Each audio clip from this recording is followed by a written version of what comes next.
പ്രിയമുള്ളവരെ, ഇന്നലെ കോതമംഗലം പ്രദേശത്തുള്ള കുട്ടമ്പുഴ പഞ്ചായത്തിലെ ഉരുളൻ തണ്ണി എന്ന പ്രദേശത്ത് എൽദോസ് എന്ന സാധാരണക്കാരനായ ഒരു മനുഷ്യൻ പകലന്തിയോളം പണി ചെയ്തതിന് ശേഷം വീട്ടിലേക്ക് മടങ്ങവേ ബസ് ഇറങ്ങി നടന്നു പോകവേ കാട്ടാനയുടെ കിരാതമായ ആക്രമണമേറ്റ് ചവിട്ടി കൊല്ലപ്പെട്ടു എന്നത് കേരളത്തെ ആകമാനം ദുഃഖത്തിലാക്കി ഞെട്ടിച്ചു കളഞ്ഞൊരു വാർത്തയായിരുന്നു.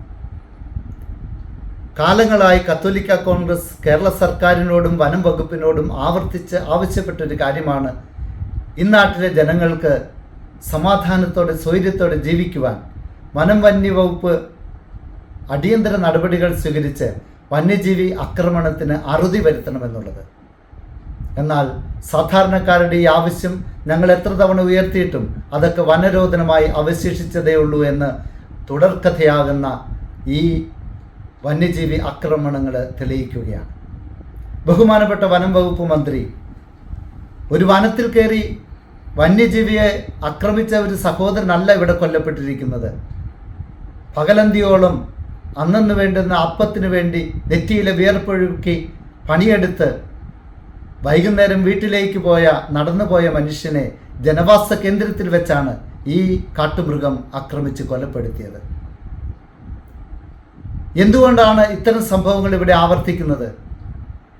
അധികാരികൾ വേണ്ടത്ര ശ്രദ്ധ പാവപ്പെട്ട സാധാരണക്കാരനായ പൗരന്മാരുടെ ജീവിതത്തിൻ്റെ സുരക്ഷിതത്വത്തിന് വേണ്ടി നൽകുന്നില്ല എന്നുള്ളത് തന്നെയാണ്.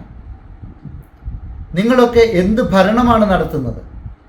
സാധാരണക്കാർക്ക് വേണ്ടി, ഇവിടുത്തെ ജനങ്ങൾക്ക് വേണ്ടി, അല്ലെങ്കിൽ നിങ്ങൾ ആർക്ക് വേണ്ടിയാണ് ഭരിക്കുന്നത്? വനം വകുപ്പ് മൃഗവകുപ്പായി മാറിയിരിക്കുകയാണ്. ജനജീവിതത്തിന് സംരക്ഷണം കൊടുക്കേണ്ടവർ മൃഗസംരക്ഷണ വകുപ്പായി മാറിയിരിക്കുന്നുവെന്ന് പറയേണ്ടി വരും. ഞങ്ങളാരും വന്യജീവികൾക്കോ വനത്തിനോ എതിരല്ല. പക്ഷേ ജനവാസ കേന്ദ്രങ്ങളിലെ സാധാരണക്കാരായ മനുഷ്യർക്ക് സ്വൈര്യമായി ജീവിക്കുവാനുള്ള അവസ്ഥ ഇവിടെ സംജാതമാക്കണം. ഈ കുട്ടമ്പുഴ പ്രദേശത്ത് ഫെൻസിങ് നടപ്പിലാക്കണമെന്ന് ആ പ്രദേശവാസികൾ എത്രയോ തവണ സർക്കാരിനോട് ആവർത്തിച്ച് ആവശ്യപ്പെട്ടതാണ്. അത് ചെവിക്കൊണ്ടിരുന്നെങ്കിൽ ഇന്ന് ഈ ദുരിതമുണ്ടാകുമായിരുന്നില്ല. പ്രിയപ്പെട്ടവരെ, ഓരോ മനുഷ്യജീവൻ ഇവിടെ പൊലിയുമ്പോഴും സർക്കാരിൻ്റെ കെടുകാര്യസ്ഥതയും അനാസ്ഥയുമാണ് ഇവിടെ വെളിച്ചത്ത് വരുന്നത്. ബഹുമാനപ്പെട്ട വനം വകുപ്പ് മന്ത്രിയോട് ഞാനടക്കമുള്ള കത്തോലിക്ക കോൺഗ്രസ് നേതാക്കൾ ആവർത്തിച്ച് നിവേദനം നൽകുകയും ആവശ്യപ്പെടുകയും അദ്ദേഹം ക്രിയാത്മകമായി പ്രതികരിക്കാമെന്ന് വാക്ക് തരികയും ചെയ്തിട്ടുള്ളതാണ്.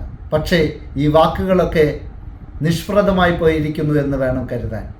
അദ്ദേഹത്തിനോട് എനിക്ക് പറയുവാനുള്ളത്, ബഹുമാനപ്പെട്ട മന്ത്രി, അങ്ങേക്ക് ഈ വകുപ്പ് ഫലപ്രദമായിട്ട് ഭരിക്കുവാൻ സാധിക്കുന്നില്ലെങ്കിൽ അങ്ങ് രാജിവെച്ചൊഴിഞ്ഞ് മറ്റൊരു ആളെ അവിടെ ഇരുത്തുകയാണ് വേണ്ടത്. അങ്ങേക്ക് എന്തെങ്കിലും ബുദ്ധിമുട്ടുണ്ടെങ്കിൽ എന്തിനാണ് ഈ വനം വകുപ്പ് മന്ത്രിയായിട്ട് തുടരുന്നത്? സാധാരണക്കാരന് വേണ്ടി നിൽക്കാൻ സാധിക്കുന്നില്ലെങ്കിൽ വനം വകുപ്പ് മന്ത്രി രാജിവെക്കണമെന്നാണ് കത്തോലിക്ക കോൺഗ്രസിന് ആവശ്യപ്പെടുവാനുള്ളത്. ഇനിയും ഇത്തരത്തിലുള്ള ധാർഷ്ട്യപരമായ നിലപാടുകൾ തുടർന്ന് ജനജീവിതത്തെ പന്താടുവാനാണ് ലക്ഷ്യം വയ്ക്കുന്നതെങ്കിൽ കേരളം ഒട്ടാകെ വലിയ പ്രക്ഷോഭത്തിന് നിങ്ങൾ സാക്ഷികളാകേണ്ടി വരും.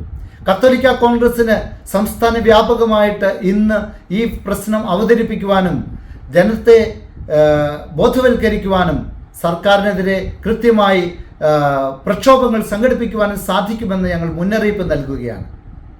എത്രയും പെട്ടെന്ന് ബഹുമാനപ്പെട്ട മുഖ്യമന്ത്രിയും സർക്കാർ സംവിധാനങ്ങളും ഉണർന്ന് പ്രവർത്തിച്ച് സാധാരണക്കാരായ ജനങ്ങളുടെ ജീവൻ വന്യമൃഗങ്ങളുടെ ആക്രമണത്തിൽ നിന്ന് സംരക്ഷിക്കണമെന്ന് ഞങ്ങൾ അതിശക്തമായിട്ട് ആവശ്യപ്പെടുകയാണ്.